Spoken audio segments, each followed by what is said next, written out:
I'm going to hand over to John Ryall. Again, doesn't need much of an introduction. He was the former ETU Assistant National Secretary, been active in unions for over 40 years, and a lot of what John has been involved in is campaigns that strategise around ways to lift the employment conditions of people who are in precarious and low-paying work. So we'll give John a warm welcome as well.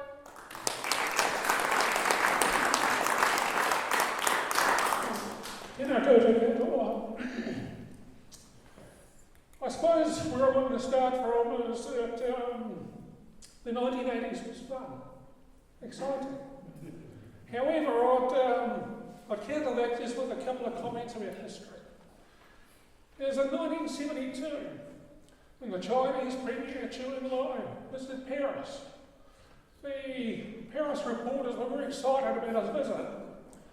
And they said to him, "What's your assessment of the French Revolution of 1789? And he said, "It's too early to tell."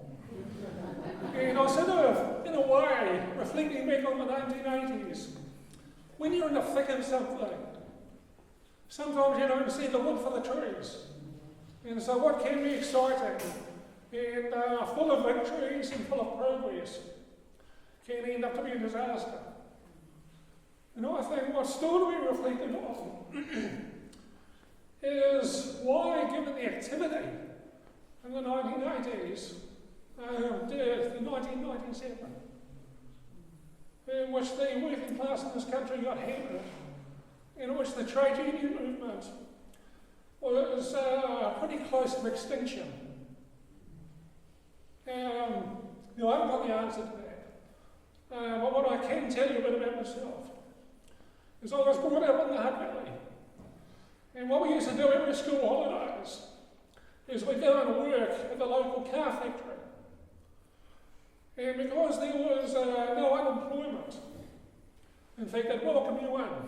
You'd say you'd stay for 6 months, after 2 weeks you get back to school. And that was great. And so after I'd finished my study, I went back and worked in the car plants. And the car plants really taught me how to organise. Because in those plants was experienced industrial workers who knew solidarity, and they had power. They had power largely because we're in a protected economy, and largely because the car industry wanted their support. And so during my time in the car industry from 1976 through 1982, we had strikes over everything. And they weren't just about wages, we had very good wages. We had 4 weeks annual leave, which never occurred for the rest of the country until 2007. But we had strikes over nuclear warships in our harbours, Springbok tours, SIS bills. Every time Parliament opened under the Melbourne government, we go on strike for a day to attend the Trades Council rally. And so this was a workforce which was very well organised, and we had control of what happened. I left there in 1982 and joined the Wellington Hotel Workers Union. And what I discovered there was that really the essence of the working class organisation in this country was not in those car plants, which soon after that would disappear completely. But it was in the groups of workers I encountered in that union. I just want to dwell upon one group because it's relevant to our next speaker, which is workers in aged residential care. The day after I started work, well, I didn't impose a 2-year wage freeze, which you think for a young organiser wanting to get out there and improve the lot of members was a disaster. In fact, it was bloody good, because it gave you an opportunity to actually go and talk to workers, find out what the issues were, and to go through sort of the 3 tests of organising. Is an issue widely felt? Is it deeply felt? And is it capable of success? And in those aged residential care homes, there was heaps of opportunities there. This is a group that got their first national award in 1980. So it was the second to last group who got a national award. The early childhood workers got theirs in 1984. And both of them were 90+% female workers. In terms of this group, they had gone through the Equal Pay Act process, but that didn't make a dent in their wages. In fact, there was one regional award in the 1970s that had a provision of female rates. Instead of a male worker as employer, they will negotiate their own rate with the employer. And so, because there was no male workers, how do you do an equal pay adjustment? You didn't.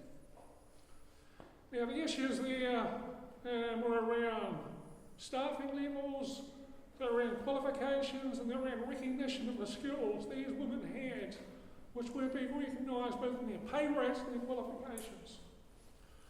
During that period from 1982, what we did is to start a process of organising, so that we set up workplace committees, we elected delegates, we had training. None of this stuff had touched them before. We set up regional and national industry committees, and in 1985 and 1987 we had the first strikes in aged residential care. Now what we did in those years is, in fact, even though we went on strike, we used the arbitration system to get what we wanted. Now for some reason the trade union movement had agreed to abolish arbitration in 1984. These workers actually, because they were funded by government, the employers thought that if they got an arbitration court ruling on their wage rates, the funding would automatically flow. And so they were still responsive to the arbitration system. So by the time we'd finished that decade in the 1980s, those workers in aged residential care had pay rates equivalent to their equivalents in public hospitals. They had recognition of their skills by qualification, had national qualification. They had 10 days sick leave a year. They had time and a half on the weekends. They had night rates. And they had a whole lot of other conditions where their hours of work, which were in advance of what they had previously. And we're updating all this stuff because it's very relevant to what has happened since then. It was only through struggle and organisation that this occurred. It was funny during the 1980s that I don't think there was one court case that was held in this country, apart from demarcation disputes, to advance the interests of workers in the courts. We never actually went near them, because we thought they were the boss's courts, and the only time we'd hear from them was when the boss was trying to injunct us to stop us striking. So that's just a thought as well, because it became a very important area of struggle later on. Also with the aged care residential workers, they were very influential and involved in our union women's committee, and were instrumental along with our public hospital workers and our Pacific and Māori committees. So I'll just leave it there, and hopefully others can follow on.